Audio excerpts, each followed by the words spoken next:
No final da década de 1970, o Flamengo já começava a brilhar com jovens talentos, em especial Franzino Zico, ao conquistar seu terceiro tricampeonato estadual da história. Com Leandro, Andrade, Júnior, Adílio, Zico e Tita, todos formados na base rubro-negra, o time estava pronto para começar uma década de ouro. O Flamengo colocou a disputa do Campeonato Brasileiro de 1980 como a principal da temporada. O time se preparou como nunca e fez uma boa primeira fase, com apenas uma derrota. Nas fases seguintes, o time caminhou a passos largos, sem perder, até as semifinais. O adversário era o Coritiba, e o time carioca venceu o primeiro jogo por 2-0, e o segundo por 4-3, assegurando vaga na decisão.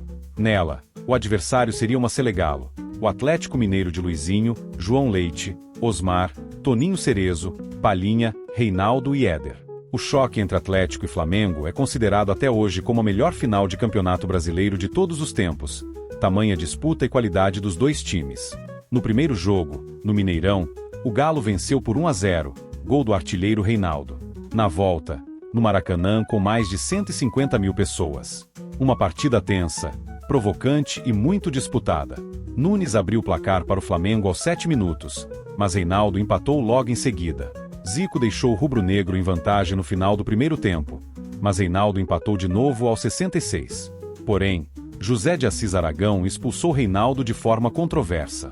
Sem o seu principal jogador, o Galo foi presa fácil para o Flamengo, que marcou o terceiro, com Nunes, decretando o primeiro título nacional para o rubro-negro, que tinha melhor campanha. Por isso, mesmo com a igualdade na soma dos resultados, o caneco ficou na Gávea. Era a primeira grande conquista daquela geração e o passaporte para o Flamengo disputar pela primeira vez em sua história a Copa Libertadores da América, em 1981. Quis o destino que Flamengo e Atlético se reencontrassem na Libertadores na fase de grupos da competição em 1981, juntamente com os paraguaios Cerro Porteño e Olímpia. A igualdade entre ambos foi tanta que na estreia empataram em 2-2 com Nunes e Marinho marcando pro rubro-negro e Éder anotando os dois do Galo.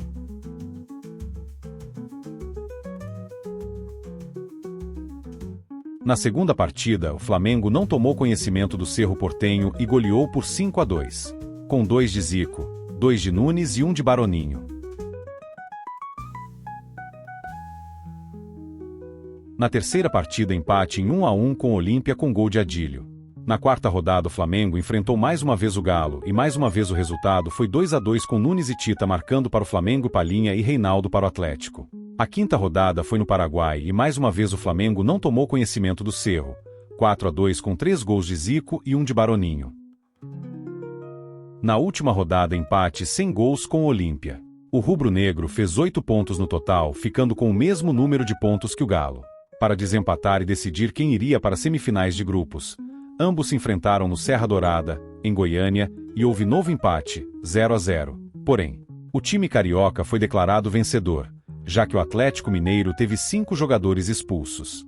As semifinais da competição na época eram em formato de 2 grupos, de 3 times cada, com o melhor de cada grupo avançando até a final. O Flamengo enfrentou o Deportivo Cali e o Jorge Wilstermann. As 2 primeiras partidas foram fora de casa. 1-0 no Deportivo Cali com gol de Nunes e 2-1 no Jorge Wilstermann com gols de Baroninho e Adílio. As 2 partidas disputadas no Rio de Janeiro foram mais tranquilas. 3-0 no Deportivo Cali com 2 gols de Zico e 1 de Chiquinho Carioca. E 4-1 no Jorge Wilstermann com os tentos anotados por Nunes, Adílio, Anselmo e Chiquinho Carioca. 4 vitórias em 4 jogos, e passaporte para a final, contra os chilenos do Cobreloa. A seleção rubro-negra encarou a catimba chilena na decisão de sua primeira Libertadores. No duelo de ida, o Flamengo venceu por 2-1, 2 gols de Zico, e foi até Santiago enfrentar os mais de 60 mil torcedores no Estádio Nacional, que ainda carregava o peso de seus tempos de campo de concentração e a pressão do governo ditatorial de Pinochet, que dizia que Cobreloa era a pátria chilena de chuteiras. Os donos da casa venceram por 1-0 e bateram sem dó nos brasileiros graças à arbitragem conivente, que nada fez para coibir as agressões desferidas por Mário Soto, capitão do Cobreloa, que entrou munido de uma pedra e deixou marcas em Adílio, que teve um corte no supercílio, Lico, que teve a orelha cortada, e Tita foi atingido no olho. Foi a única derrota da equipe na competição. Como não havia critério de desempate para gol fora, Uma nova partida foi marcada, em Montevidéu, no Uruguai. Para a partida de desempate, em Montevidéu, que aconteceu apenas 3 dias depois, o Flamengo estava irado. Os rubro-negros queriam a revanche na bola e na pancada. Com isso, Carpegiani armou seu time para frente, deslocou Leandro para o meio e fez um acordo com os jogadores. Quando a partida estivesse garantida, haveria desforra para revidar a selvageria dos chilenos. Quando a bola rolou, o Flamengo se impôs. Controlou as ações e abriu o placar com Zico, no primeiro tempo, aproveitando uma bola recebida dentro da área chilena. Os chilenos continuaram batendo nos brasileiros, mas se deram mal. Gimenez e Alarcon foram expulsos ainda no primeiro tempo, destroçando completamente o meio de campo chileno. Andrade também acabou expulso mesmo sem ter cartão amarelo, numa forma de o árbitro equilibrar as coisas, segundo o próprio Andrade comentou anos depois. Mais tranquilo e com um jogador a mais, o Flamengo não deixou o Cobreloa ver a bola. Aos 34, Zico cobrou falta da entrada da área do jeito que ele mais gostava e fez um golaço, 2-0. O título estava garantido. Faltando poucos minutos para o fim, Carpegiani chamou Anselmo para o lugar do atacante Nunes e disse: "Entra lá e dá uma porrada no cara." Dito e feito. O reserva entrou, desferiu um soco no capitão chileno e saiu correndo.